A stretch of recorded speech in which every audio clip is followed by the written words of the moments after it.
Hello friends, welcome to Gigi's Daybook. இன்னைக்கு நம்ம நெல்லிக்காயில ஒரு டிஃப்ரெண்டான பச்சடி ரெசிபி தாங்க பார்க்க போறோம். இது சாதத்துக்கு பக்கா காம்பினேஷனா இருக்குங்க. அது மட்டும் இல்ல தோசை சப்பாத்திக்கெல்லாம் கூட நல்ல ஒரு சைட் டிஷ்ஷா இருக்கும். ஏற்கனவே நம்ம சேனல்ல தயிரில் நெல்லிக்காய் பச்சடி எப்படி செய்யலான்றத நான் போட்டிருக்கேன். அதோட லிங்கையும் நான் டிஸ்கிரிப்ஷன் பாக்ஸ்லையும் கடைசியாக எண்டு கார்ட்லையும் கொடுக்குறேன். தேவைப்படுறவங்க பார்த்துக்கோங்க. நோய் எதிர்ப்பு சக்தியை அதிகப்படுத்துறதுக்கு தினமும் ஒரு நெல்லிக்காய் சாப்பிட்டுட்டு வர்றது ரொம்பவே நல்லதுங்க.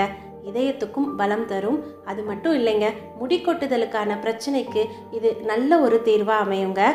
இன்றைக்கி நம்ம நெல்லிக்காயோட வெள்ளை எள்ளை சேர்த்து தாங்க இந்த பச்சடியை செய்ய போகிறோம். அதனால் நெல்லிக்காயோட குளிர்ச்சியை சமன் பண்ணுறதுக்கு இந்த வெள்ளை எள்ளு உதவியாக இருக்குங்க. அதனால் எந்த சீதோஷ்ண நிலையாக இருந்தாலும் நாம் இந்த பச்சடியை செஞ்சு சாப்பிடலாம். முதல்ல நாம் தேவையான அளவு நெல்லிக்காய் எடுத்துக்கலாங்க. இங்கே நான் 7 நெல்லிக்காய் எடுத்துகிட்ருக்கேன். இது 2 பேர் தாராளமாக சாப்பிடக்கூடிய அளவுக்கு இருக்குங்க. இதில் இருக்கிற கொட்டைகளெல்லாம் நீக்கிட்டு சின்ன சின்ன பீசஸாக நம்ம கட் பண்ணி முதல்ல எடுத்து வச்சுக்கலாங்க. அடுத்ததாக ஒரு பேன் எடுத்துக்கலாம். அதில் 2 டேபிள் ஸ்பூன் அளவுக்கு வெள்ளை எள்ளை சேர்த்து வறுத்துக்கலாங்க. எள்ளில் நிறைய இரும்பு சத்து இருக்குங்க. வயசானவங்க கண்டிப்பாக எள்ளை அவங்களோட ரெகுலர் உணவில் எடுத்துக்கணும். ஏன்னா அது எலும்புக்கு நல்லாவே பலம் தருங்க. உடல் சோர்வை குறைச்சி சக்தியை கொடுக்கக்கூடிய இந்த எள்ளை டெய்லி நம்ம சூடான சாதத்தில் சாப்பிட்டுட்டு வர கண்டிப்பாக நல்ல ஒரு மாற்றத்தை நம்ம பார்க்கலாம். நாம் வறுத்துட்ருக்கிற இந்த எள்ளு கொஞ்சம் சூடு ஏறினதுக்கப்புறமா கொஞ்சமாக தண்ணியை தெளிச்சிட்டு அதுக்கப்புறமா திரும்பவும் வறுக்கலாங்க. இதனால் நல்லாவே எள்ளு வறுபடும். எள்ளோட கலர் கொஞ்சம் கொஞ்சமாக மாற மாற நல்லாவே வாசனை வர ஆரம்பிக்குங்க.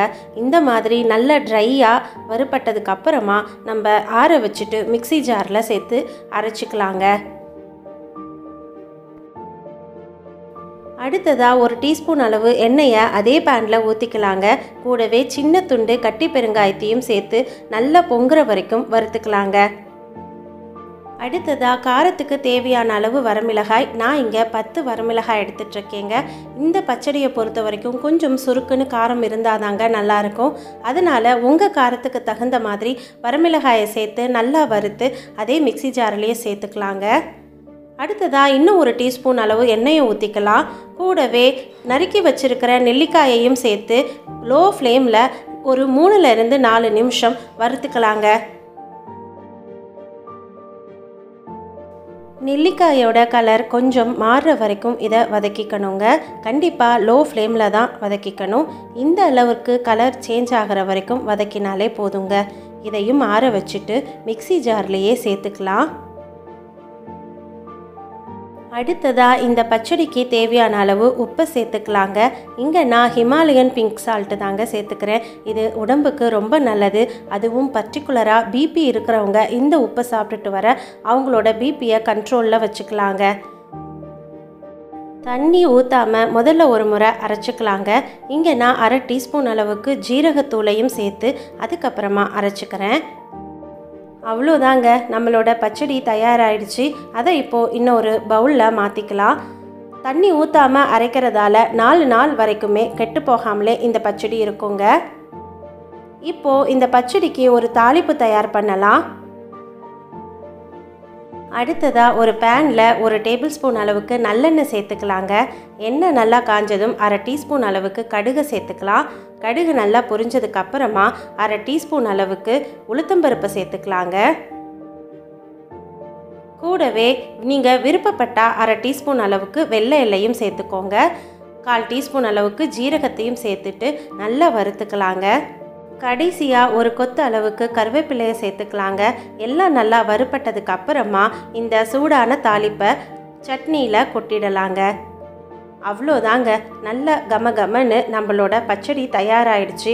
இதை நீங்கள் காலையில் டிஃபனுக்கு தோசை சப்பாத்திக்கும் நீங்கள் சைடிஷ்ஷாக கொடுக்கலாம். மத்தியானம் சாதத்துக்கும் நல்ல ஒரு மேட்சிங்காக இருக்கும். நீங்களும் ட்ரை பண்ணி பார்த்துட்டு எப்படி இருந்துச்சுன்னு கண்டிப்பாக என் கூட ஷேர் பண்ண மறந்துடாதீங்க. మాటే మంత్రమో మనసే బంధమో ఈ మమతే ఈ సమతే ఇది కళ్యాణం కమనీయం జీవితం మాటే మంత్రమో మనసే బంధమో